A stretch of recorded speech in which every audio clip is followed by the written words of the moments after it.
धिन तक दिनक दिन धिन धिन ना धिन तक दिनक दिन धिन धिन ना धिन तक दिनक दिन धिन धिन ना धिन तक दिनक दिन धिन धिन ना गोरिया रे मेरा दिल चुरा के ले जा तक दिनक दिन धिन ना धिन तक दिनक दिन धिन ना सजना वे मेरी नींद रख के ले जा तक दिनक दिन ना दिन तक दिनक दिन ना। হাই, আমি Ipsita, welcome back to my channel. চলে এসেছি আবার একটা নতুন ভিডিও নিয়ে। তো আজকের ভিডিওর শুরুতে ইন্ট্রোডাকশনে যে গানটা গাইলাম, এটা একটা রিকোয়েস্টেড ছিল। এটা পেটুক বাঙালির ঘরকন্যা চ্যানেল থেকে মিঠু বলেছিল যে গড়িয়ারে এই গানটা একটুখানি গেও না।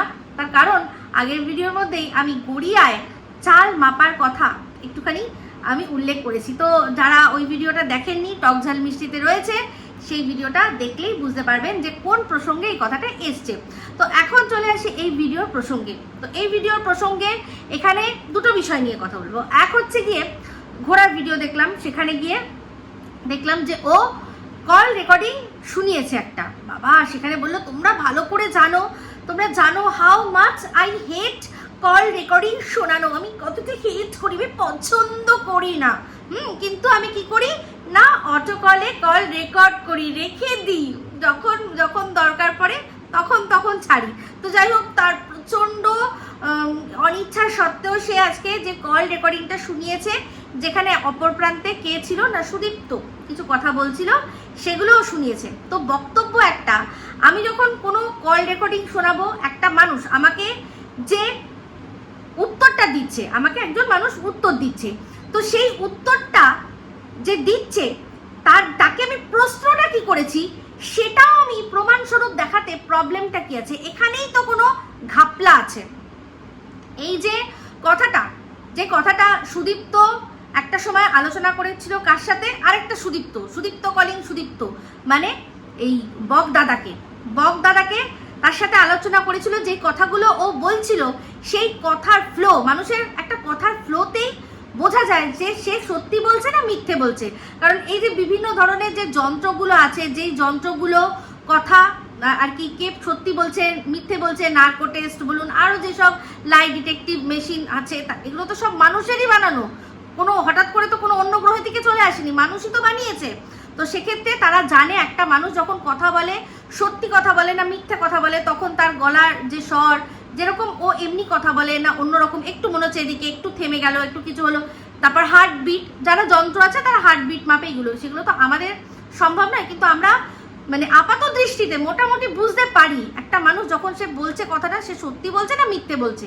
তো এখানে দুজনের মধ্যে কল হচ্ছে, কি হয়েছে এবার, বক ফোন করেছে সুদীপ্তকে না সুদীপ্ত ফোন করেছে বককে, সেটা তো আমরা জানি না। তো দুজনের মধ্যে যখন কথা হচ্ছিল, কথাটার সময় বোঝাই যাচ্ছিল যে সুদীপ্ত জানে না যে এটা রেকর্ড হচ্ছে, কিন্তু বক কিন্তু খুব ভালো করেই জানে যে এটা ও রেকর্ড করছে, আর এটা ও পরবর্তীকালে কাউকে শোনাবে। সে হয়তো নিজের ক্লায়েন্ট টিমকেই শোনাবে যে এই দেখ কি ব্যাপার, তুই যার হাতটা গিয়ে ধরেছিলি, যে দিদি তোর যে প্রধান দালাল ছিল, তার সাথে তোর এই যে ভালোবাসার মানুষ, তাদের মধ্যে ব্যাপারটা কি, সেটা কি, এই দেখ এই রেকর্ডিংটা শোন, তুই বুঝতে পারবি। হয়তো সে তার ক্লায়েন্টের জন্য এটা করেছিল, কিন্তু কথাগুলো যখন সুদীপ্ত বলছিল, একটা জায়গা থেকেও মনে হচ্ছিল না যে কথাগুলো ও মিথ্যে কথা বলছে, একটা জায়গা থেকেও মনে হচ্ছিল না। তো যেভাবে এক ফ্লোতে কথা বলছিল, তারপর গল্প বানানোতেও কিন্তু একটা মানুষের একটুখানি টাইম লাগে, একটু এদিক ওদিক চিন্তা করতে লাগে। ও এক ফ্লোতে কথাগুলো বলে যাচ্ছিল, তাহলে সেই ফ্লোতে যখন কথাগুলো বলছিল, সেই কথাগুলো ঠিক বলেছে না ভুল বলেছে, সেটার জন্য প্রশ্ন করার জন্য ও কেন মুখে বলবে যে ও কি প্রশ্ন করেছে? ও যে প্রশ্নগুলো করেছে সেগুলো সহ ওর উত্তরটা দেওয়া উচিত, তবেই মানুষ বিচার করতে পারবে যে হ্যাঁ ঠিক প্রশ্নের ঠিক উত্তর সে দিয়েছে কি দেয়নি। তো অবশ্যই এটার মধ্যে ঘাপলা আছে বলেই এইরকম যে আমি ওকে এইটা জিজ্ঞাসা করেছিলাম, তার উত্তরেও এইটা দিয়েছে, এইখানেই ঘাপলা, তো এখানেই প্রবলেম। তো যাই হোক, এখানে ব্যাপারটা যে সময় হয়েছিল, সে সময় ভেবেছিল হয়তো যে যার সাথে এত ভালো সম্পর্ক, যার বয়ফ্রেন্ড মানে টিনের বয়ফ্রেন্ড, টিনের সাথে কম কথা বলে বেশি কথা বলে, ওর সাথে এরকম একটা সময় নাকি ছিল, ওই বলেছে, আমি কিন্তু বলছি না। তো সেক্ষেত্রে ও বারবার করে বলেছে না, আমি অনেক দিন থেকে জানি যে ওদের মধ্যে সম্পর্ক ভালো নেই, বা ওদের মধ্যে সম্পর্ক ইনফ্যাক্ট নেই। আর এটা তো আমরা ভালো করেই বুঝতে পারতাম যে ওরা টানা একসাথে কিন্তু থাকতো না। কারণ হচ্ছে গিয়ে ব্লগিংয়ের জন্য। ব্লগিং যদি করতে হয়, ও যদি সবসময় ওই ঘোড়ার ঘনরসে গিয়েই পড়ে থাকে, তাহলে ব্লগিংটা করবে কি করে, তাই না? তো যখন প্রথম শুরু করেছিল, হ্যাঁ, তখন তো করেছিল টিন কন্ট্রোভার্সি দিয়ে, তো সেক্ষেত্রে বিশেষ কিছুই লাগে না, কিন্তু যদি ব্লগিং করতে হয় তাহলে তো তোমাকে ঘর লাগবে, সেই ঘরে তুমি কাজ করছো, তোমার কার সাথে কে কি করছে, যেটা কিনা আমরা মানে বরাবর টিনকে বলতাম যে টিন শুধু ফোকর দেলালি সবার পেছনে ক্যামেরা নিয়ে গিয়ে কে কি করছে সেটাকে নিয়ে একটা জুড়ে দিয়ে চলো একটা ব্লগ হয়ে গেল, সেখান থেকে পয়সা এসে গেল আমার। সেটা করতে হলেও তাকে এখানে আসতে হতো। তো সেই সময় ও কি করতো, ও তো একা থাকতো, তো টিনের পক্ষে তো সবসময় ওর সাথে হয়তো সময় দেওয়া সম্ভব ছিল না। এটা আন্দাজ করে বা অনুমান করেই বলতে পারি যে তখন ওর একটা খালি বা গ্যাপ সময় আসতো। এরকম তো নয় যে ও কোনো চাকরি করতো যে সারাদিন ও ব্যস্ত আছে, রাত্রে শোয়ার সময় ও টিনের সাথে কথা বলবে না টিনের দালালের সাথে কথা বলবে, ও সারাদিন ফাঁকা। তো তার ফাঁকে যে বেশ ভালো সময় ওরা কাটিয়েছে, সেটার কথা কে বলেছে না, খোদ এই দালাল নিজে মুখে স্বীকার করেছে, আমাদের কোনো বানিয়ে বা কিছু করে বলতে হয়নি। তো বক্তব্য ওর ওই পুরো ভিডিওটার মধ্যে থেকে আমি এটুকুই বলবো যে যদি সত্যি মানে এরকমই হতো যে ও কি প্রশ্ন করেছে তার কি উত্তর দিয়েছে, সেটার জন্য ওর সেই প্রশ্নগুলো ও কি বলেছে, কথারও কিন্তু মানুষের ভাঁজ থাকে, কথার ভাঁজেও মানুষের কিন্তু একটা এদিক থেকে ওদিকে দাড়ি বা সেমিকলন বা প্রশ্নবোধক চিহ্ন বা বিস্ময়বোধক চিহ্নতেও কিন্তু একটা মানুষের পুরো সেন্টেন্সের একদম সংজ্ঞা বদলে যায়, মানে বদলে যায়। তাহলে সেক্ষেত্রে ওকে যা এক্স্যাক্ট প্রশ্নটা করেছিল সেই প্রশ্নটা আমাদের সাথে প্রমাণ স্বরূপ তুলে দিয়ে ওর এটা মানে সামনে আনা উচিত ছিল। যদি ও সত্যি এটা নিয়ে মানে মানুষকে বোঝানোর চেষ্টা করবে যে না ও এরকম ধরনের কোনো কথা বলেনি। সবচেয়ে খারাপ লাগছে যে মেয়েটির নামটা উঠে আসছে, সেই মেয়েটির এখানে কোনো পিকচার নেই, কিন্তু হ্যাঁ ও যেহেতু নিজে নগর কীর্তন করবে তাই জন্য একটা জুটিয়ে দিতে হবে। কেন ওই মেয়েটিকে একটা জুটাতেও পারে না? এই রকম অবস্থা যে অন্যের বয়ফ্রেন্ড এখন বা বয়ফ্রেন্ড তো নয়, বর, ও তো প্রথম থেকেই জানতো লিভিং করছে, তারপর জানতো বিয়ে হয়ে গেছে, তাহলে অন্যের বর তার বউয়ের সাথে এখন মনোমালিন্য হয়েছে বা যাই কিছু হয়েছে সেই জন্য আরেকজনকে ঢুকিয়ে দেবে।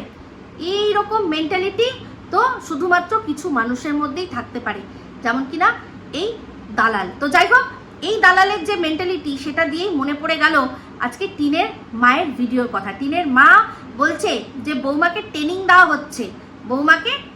হচ্ছে, তো ওখানে প্রত্যেকটা মানুষ গিয়ে লিখে এসছে যে কিরকম ট্রেনিং, যেরকম মেয়েকে ট্রেনিং দিয়েছেন সেরকম ট্রেনিং। তো যাই হোক, মেয়েকে ঠিকমতো ট্রেনিং দিতে পারেনি, আমারও বারবার না হলে ভুল করে ট্রেনিংই চলে আসবে বলতে। তো মেয়েকে কিন্তু ঠিকমতো ট্রেনিংটা দিতে পারেনি। এই যে যেমন কিনা এই দালাল, যেমন কিনা দালালের দিদি কিমা এরা যেভাবে করছে সেই রকম ভাবে আর টিন করতে পারলো কোথায়? যেমন কিনা এই খুদ অমাবস্যা লেডি, তো কখন সূর্য প্রণাম করে দৌড়াতে হয়, দৌড়াতে গিয়ে যদি বরের সামনাসামনি হয়ে যায়, বর যদি ধরা পড়ে যায়, মানে বরের কাছে ধরা পড়ে যায় যে সূর্য প্রণাম করছে বারবার, তাহলে কিভাবে বরের কাছে ক্ষমা চেয়ে নিয়ে আবার সংসারে ফিরে আসতে হবে, তারপর আবার অপেক্ষা করতে হবে যে আবার কিভাবে কোথাও গিয়ে সূর্য প্রণাম হোক, নাকি বরুণ দেবতা বাড়িতে আসুক, বাড়িতে বরুণ দেবতার পুজো করুক, যাই হোক, এগুলো ট্রেনিং। এই ট্রেনিংগুলো কিন্তু টিনকে দেয়নি, জাস্ট অ্যাওয়েই ছেড়ে দিয়েছে। সেই জন্য টিন কি কাঁচা হাতে কাঁচা কাজ করেছে, ধরা পড়ে গেছে। তারপর কিভাবে সেটাকে মেকআপ করতে হবে, কিভাবে সেটা মানে ড্যামেজ কন্ট্রোল করতে হবে, সেটা কিন্তু টিনকে শেখায়নি। সেই জন্য টিন কি করেছে, বেরিয়ে চলে এসছে। তো তার পেছনেও অনেক বড় কারণ, সেটা তো আমরা সবাই জানি যে জাহাজের মালিক, সেই জন্য সেটা ভেবে যে এ কি আছে আম গাছ জাম গাছ, আর এ তো জাহাজের মালিক। তো যাই হোক, এই যে বেচু তো যাই হোক, কথাটা শেষ করে দিই যে ট্রেনিং কিন্তু টিনকে ঠিক মতো টিনের মা দিতে পারেনি। যে জিনিসটা টিন যেরকম ভাবে করছে, টিনের মা যেরকম ভাবে করছে, বা এই যে আরো কতগুলো আছে যারা কিনা টিনকে নিয়ে সমালোচনা করে, তারা যেরকম ভাবে করছে সেরকম ভাবে কিন্তু করতে পারেনি। ঘরে একটাকে রেখে দিয়ে কিভাবে বাইরে 10টাকে চড়াতে হয় সেইটা কিন্তু শেখাতে পারেনি। যদিও আস্তে আস্তে নিশ্চয়ই সবই শিখে যাবে, কারণ আমাদের টিনও কিন্তু কুইক লার্নার, তাই না? কিন্তু টিনের থেকেও কুইক লার্নার হবে কে না, আমাদের ধানি লঙ্কা বলছে হ্যাঁ সব শিখে যাব। তা এই যে দিনের পর দিন এবার যে বউটাকে ক্যামেরা হাতে দিয়ে ধরে পুরো বেচে ঘরে টাকা তুলবে, কটা টাকা মেয়েটার অ্যাকাউন্টে থাকবে এটা একটু জানতে চাই। আজ নয় এখন বলছে না, কিন্তু ওই মেয়েরও তার কি কোনো ইয়ে নেই, ঠাম্মি নেই?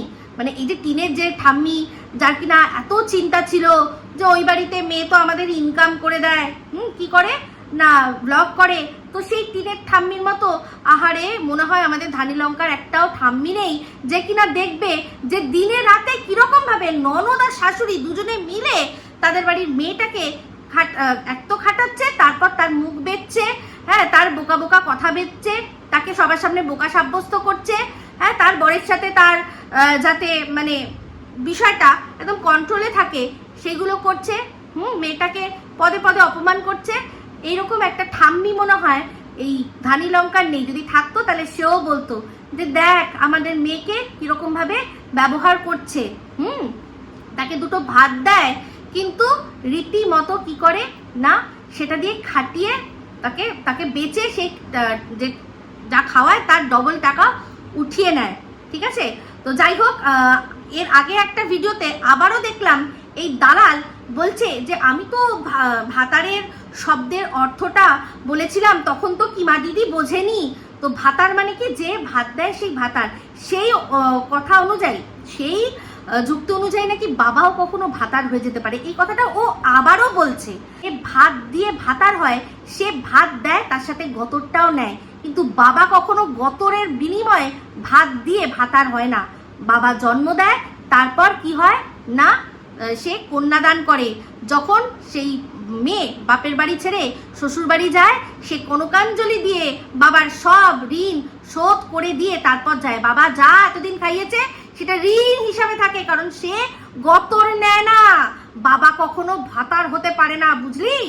পরচুলা বুড়ি কোথাকার একটা। বাবা সেদিন স্বীকারই করে নিল যে 40-এর কোটায় পড়ে গেছি। দুদিন আগেই বলছিল 35 35 35। মানে তোর মতো ছোট লোক দুনিয়ায় একটা মনে হয় নেই, দুনিয়ায় একটা নেই, বুঝতে পেরেছিস?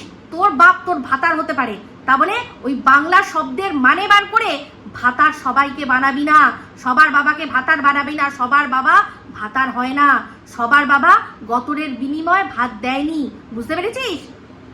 তো ভাতার যে হয় সে ভাত দেয় তার এগেনস্টে, তার বিনিময়ে সে গতরও নেয়। বাবা কোনোদিনও গতর নেয় না। সে যা ছোটবেলা থেকে খাওয়ায় সব ঋণ হিসাবে আমাদের কাছে জমা পড়ে, পরে বিয়ের সময় সেই ঋণ কনকাঞ্জলি হিসাবে মানুষ ছিটিয়ে দিয়ে আসে, বুঝতে পেরেছিস? কিছুই তো জানিস না, না পড়াশোনা করেছিস, না তোর শিক্ষা আছে, না তোর দীক্ষা আছে। ছোট লোক ফ্যামিলির একটা ছোট লোক মেয়ে, সেই জন্য ভুল ভাল জিনিস বলে মানুষদেরকে মানে ইনফ্লুয়েন্স করার চেষ্টা করে। অসভ্য ছোট লোক জানোয়ার কোথাকার, অশিক্ষিত ডিগ্রিধারী একটা।